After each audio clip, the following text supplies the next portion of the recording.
चलिए आज के वीडियो में हम लोग जानेंगे प्रश्नावली 8.1 के 6 नंबर क्वेश्चन को कैसे हल करते हैं, जो भी हर बोर्ड लमसम प्रत्येक साल पूछ ही देता है। ठीक है, तो इसी को आज हल करने वाले हम लोग। तो चलिए ध्यान से देखते हैं। सबसे पहले क्या दिया गया है कि कोस ए बराबर कोस बी, और इससे भी पहले दिया गया था कि एंगल ए और एंगल बी जो है न्यून कोण है। क्या है? न्यून कोण है। तो सबसे पहले हम लोग को न्यून कोण के बारे में समझना पड़ेगा। तो न्यून कोण किसे कहते हैं? तो न्यून कोण 0 डिग्री से बड़ा और 90 डिग्री से छोटा वाले कोण को न्यून कोण कहते हैं। समझ में आ गया? यानी कि 0 से 90 के बीच में जो कोण रहेगा 1 2 3 4 5 6 7 8 9 89 तक, क्या कहलाएगा? तो वो न्यून कोण कहलाएगा। समझ में आ गया न्यून कोण के बारे में? चलिए उसके बाद में क्या सिद्ध करना हम लोग को? एंगल ए बराबर एंगल बी सिद्ध करना है। तो चलते हैं देखते हैं। ए बी सी मान लेते हैं, एंगल ए और बी, और इसको सी मान लेते हैं, क्योंकि एंगल हम लोग को आपको पता है कि समकोण में सी, तो समकोण 90 डिग्री रहबे करता है। तो इसको यहाँ पर लिख देते हैं बी वाला को, तो ये तो ऑटोमेटिक 90 हो जाता, तो इसका कोई फायदा नहीं होता। ठीक है, इसलिए हम यहाँ लिखे हैं। ठीक, आइए तो सबसे पहले देखते हैं। थीटा बनता है जब भी तो कर्ण से और लंब से, और कर्ण से आधार से मिलके बनता है, ये ना कि लंब और आधार से मिलके बनता है। ठीक है, तो देखिए ध्यान से देखना, आपको समझना है। इसमें आधार ये है, लंब ये है और कर्ण ये है, यानी कि समकोण के सामने वाला कर्ण होता है। ठीक है, चलिए, और लंब तो हमेशा चेंज होते रहता है।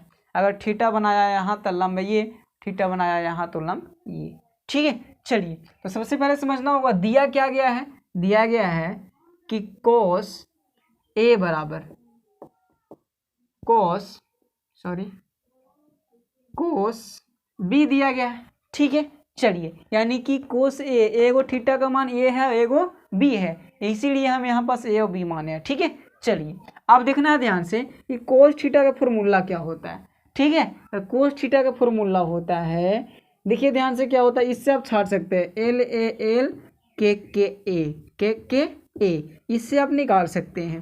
पहले का जो होता है साइन का, दूसरा का कोस का, तीसरा का टेन का। आइए तो कोस थीटा का ना फॉर्मूला चाहिए आपको, तो ये दूसरा का ले लीजिए, यानी कि ए बटा के, ए से आधार और के से कर्ण, तो हो जाएगा आधार बटा कर्ण हो जाएगा।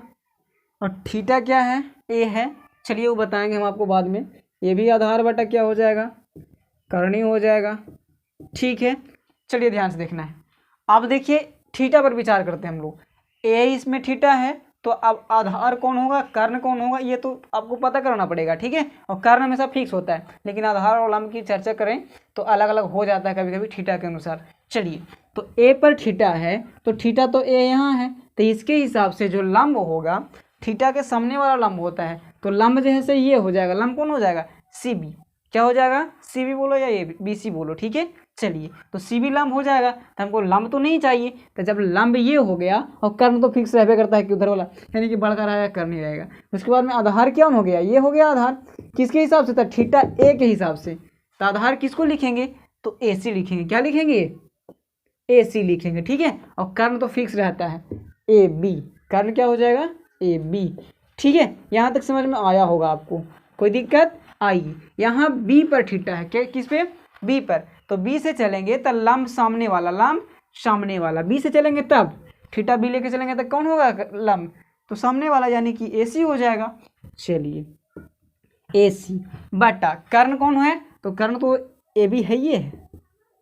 अब देखिए यहाँ पास आपको कुछ दिख रहा होगा, क्या दिख रहा है कि ए बी और ए बी अगर बराबर में ऐसा संख्या रहता है तो कट जाता है। कोई भी संख्या हो या फिर कोई भी अंक हो, ABCD के अच्छा लेटर हो, सब भी कट जाता है। तो ए बी से भी क्या कर सकते हैं? कैंसिल कर सकते हैं। ठीक है, अब आपके पास बचा क्या? तो ए सी बराबर ए सी बचा। ए सी बराबर क्या बचा? ए सी बराबर ए सी, सॉरी देखते हैं एक बार और ध्यान से, आधार इसका ए सी। ठीक है, उस समय निकालें तो ये हो जाएगा आपका आधार, सॉरी सी बी हो जाएगा, यहाँ पास गलती हुआ है, बी सी लिख सकते हैं इसको या सी बी लिख सकते हैं। ठीक है, आइए इसको क्या लिख देंगे? सी बी लिखेंगे। क्यों? क्योंकि इसका जो आधार है बी से चलेंगे तो आधार सी बी हो जाएगा, है ना। चलिए देखिए ध्यान से, अब सी बी, तो यहाँ सी बी लिख देंगे। ठीक है, आइए तो अब देखना है इसके सामने वाला कोण कौन है। ए सी के सामने वाला और सी बी के सामने वाला कोण कौन है, उसी को लिखना है। तो ए सी के सामने वाला कोण खोजना है, तो ए और सी, ए सी के सामने वाला कोण कौन सी है? बी है कि नहीं है? चलिए तो लिख सकते हैं कि एंगल बी है, ये लिख सकते हैं। और सी बी के सामने वाला कौन कौन है, सी बी के सामने वाला ए है, कौन है, ए है, तो एंगल ए लिखेंगे। ठीक है, हम लोग को प्रूव क्या करना था कि एंगल ए बराबर एंगल बी, तो अभी आ गया एंगल बी बराबर एंगल ए, तो क्या दिक्कत है, इसलिए एंगल ए बराबर एंगल बी भी इसको लिख सकते हैं, इसीलिए ये प्रूव्ड हुआ और आपको यही दिखाना था। तो चलिए आशा करते हैं ये वीडियो भी आपको समझ में आया होगा।